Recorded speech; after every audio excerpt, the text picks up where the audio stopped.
مصطفى مصطفى منبع للصفا، سيد الأنبياء مشعل في الوفاء، كان في عطفه لليتامى دفاع.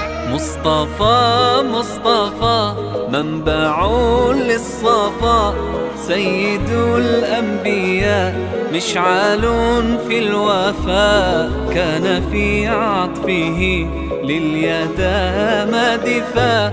حن قلبي له فاض شوقا إليه، ليس أرجو سوى شربة من يديه. الصلاة عليه والسلام عليه، للسماء ارتقى فأتى بالنقاء، وغدا وجهه نيرا